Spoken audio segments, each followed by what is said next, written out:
以我哋嘅觀察咧，現時機構較少舉辦一啲咧同性別相關嘅培訓同埋討論咧，俾在職嘅社福同工嘅。例如當推行一項服務計劃嘅時候咧，有冇考慮到唔同性別人士嘅需要？又或者喺服務手法同埋形式，究竟係咪有利於唔同性別人士嘅參加？就好似個案工作嘅時候啦，點樣用性別敏感嘅方法去聆聽當事人嘅故事同埋困擾等等。因此，同工所面對嘅挑戰咧，就係缺乏足夠嘅渠道同埋討論空間咧，去認識性別角度點樣應用同埋實踐喺服務入邊。資源上高嘅限制咧，都係其中一種挑戰。現時比較少一啲嘅資助咧，去推動一啲性別平等嘅服務。同工咧，可能就需要喺現有嘅資源框架底下咧，去調撥有限嘅資源去作出嘗試。因此，我哋都好期待社會多一啲唔同嘅撥款咧，去支持呢啲項目計劃，讓業界咧可以累積多一啲嘅實踐經驗，長遠為香港社會推動性別同埋性傾向平等。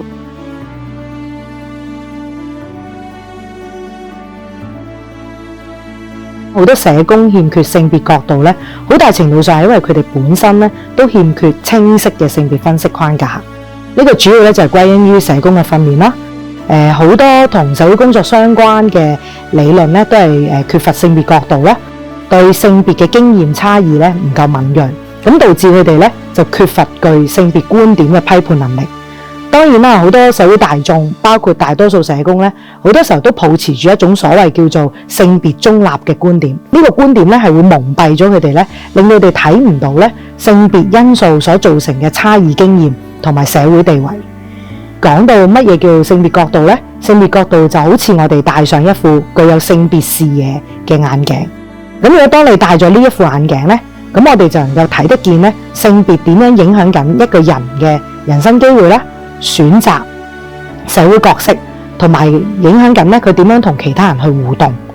咁性別角度咧可以係一個具有性別面向同埋批判性嘅分析視角，令我哋咧可以發現其中隱含住一直對女性啦或者其他性別多元群體點樣被放置喺社會從屬嘅位置嘅權力關係。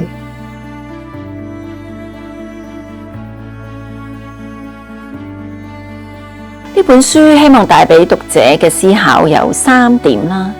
第一，性別同埋性咧，其實並唔係只係一啲好抽象嘅概念嚟嘅，佢哋都係存在喺我哋日常生活入邊。理解到性別同埋性點樣影響緊我哋日常生活嘅一啲嘅諗法，同埋人與人之間嘅一啲嘅互動咧，係會幫助我哋理解佢同社會工作嘅關係嘅。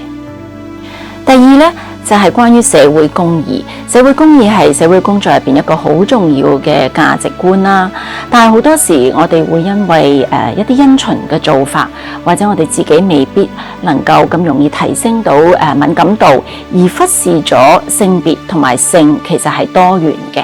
例如話社會上有跨性別嘅朋友啦，亦都有唔同性傾向嘅組群。例如同性嘅伴侶冇辦法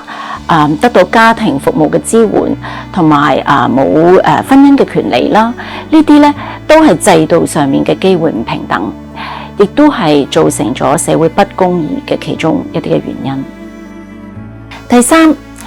香港而家服務性別多元群體嘅咧，主要其實都係一啲非政府資助嘅非主流機構啦。咁呢啲機構好多時因為冇資源啦、資源不足，而係面對好大嘅困難嘅。所以咧，我哋需要反思嘅就係一啲受資助嘅主流機構，其實係唔係可以同非主流機構有多啲嘅交流或者合作呢？呢兩類嘅機構咧，其實都有佢自己獨特嘅一啲嘅經驗同埋資源啦。所以如果可以通過合作增強嗰個服務效能，對於填補服務嘅空白同埋不足咧，應該都會有幫助嘅。